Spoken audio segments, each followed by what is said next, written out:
it's Girl in the Verse, and I'm here with Carlo. He's a crypto criminal defense lawyer. So I wanted to ask you, obviously we're here in Metaverse Miami. It's hot, it's sunny, everyone's having a great time, but obviously if we look online, right, like we saw this week, Sam Bankman-Fried was in New York. There's still a lot of questions, a lot of people want answers to. I wanted to ask you, what do you think is going to happen with FTX, and why is Sam still not in jail? Okay, I get this question a lot as a criminal defense lawyer. The thing you have to understand is when it comes to federal criminal investigations, the feds work slowly and methodically. The expectation that he's going to be carted off in handcuffs, we don't know. I, as a criminal defense lawyer, I respect the presumption of innocence, so I keep an open mind on all of this. But what we've seen, especially the filing by the new CEO, who was the former CEO during the Enron bankruptcy, where he described just a stunning level of corporate incompetence and negligence, suggests that this is a problematic case. A lot of people have been defrauded. I suspect right now the Southern District of New York, which it's been reported, has opened a probe. We can't confirm any of this, but if they've opened a probe, they've probably got a grand jury in the works. They've probably got subpoenas going out to witnesses, and they're slowly collecting all the records they need to make a case, if they decide they have enough. So right now, I guess, in short term, it's going to take a longer process, because I know in terms of the community, the crypto community specifically, everyone's question is, what is going on? Why is he not in custody? It's bizarre. He's in the Bahamas from everything we can see, and we see a lot, and we don't know what to believe. You know, there's just so much reporting. But assuming he's in the Bahamas, we know it's been reported that the Bahamian government is looking at him.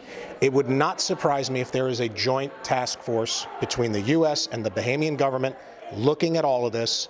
I would imagine that they are keeping very close tabs on him, all of his financial moves, and when they're ready, they'll probably extend him an invitation to come talk, or they'll probably send him a grand jury subpoena, and then he's going to have to get a lawyer who does criminal work, who's going to be able to advise him on how to respond to that, whether he invokes the Fifth Amendment. This is an individual who's talked a lot publicly, more than most lawyers would be comfortable with. So that's a challenge because he's put a lot out there already that could be used against him. I was going to ask you too, you're right, he is a public figure, he's spoken out a lot, but he had a lot of people backing him up. Till this day, we heard Kevin O'Leary saying, I would probably do business with him again. So how do we think this is going to work, really, and could it be a possibility that he goes to jail? It's a very distinct probability because it is just too much to look away from. There's too much loss. There's too much alleged bad behavior. And unfortunately, there were a lot of celebrities who endorsed this platform, from the Super Bowl commercial with Larry David to Tom Brady. They've all been roped into a lawsuit, a class action lawsuit by investors in Florida in federal court. Now, the political contributions. It's very common for corporations to make political contributions, but those political figures are also bringing him before Congress in December to talk about what's going on here. I don't think they can look away from this. I liken this case to what I always have characterized as the origin of blockchain crime, which is the Silk Road case. The Silk Road case was a highly visible, politically charged, multi-agency case where the blockchain was used to commit crime.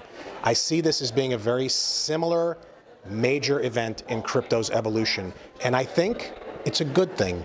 It's a good thing that it gets looked at. It's a good thing that this gets shaken out so that we can avoid this in the future. This is not a failure of crypto, and I want to stress that. This is a failure of a company, of an institution to properly govern and manage their assets and trusted investor funds. This is not a failure of blockchain technology. I like that you mentioned that, because just yesterday I was in a taxi, the cab driver was saying, well, what are they going to do? Because a lot of people are claiming, well, crypto's not real money, so how could he go to jail if it's not real money? It's absolutely real money, and when they calculate the losses, because in federal court, if he gets indicted and criminally charged, his prison sentence will be gauged on a guideline grid. The more the loss, the higher his exposure. They will convert that crypto to fiat currency and they'll reach a loss level. We're talking billions. So this is going to be like a Madoff level prison type of a sentence if they come down with criminal charges. Thank you so much, Carlo. My pleasure. So great to meet you. Thank you. My handle on Twitter is DeFi Defense Law. DeFiDefenseLawyer.com is my website. And we do a Rug Radio show with my partner Jenko called LexLine, where we talk where we talk Tuesday through Friday, 12:30 Eastern, all about Web3 and blockchain law. I love it. Thank you.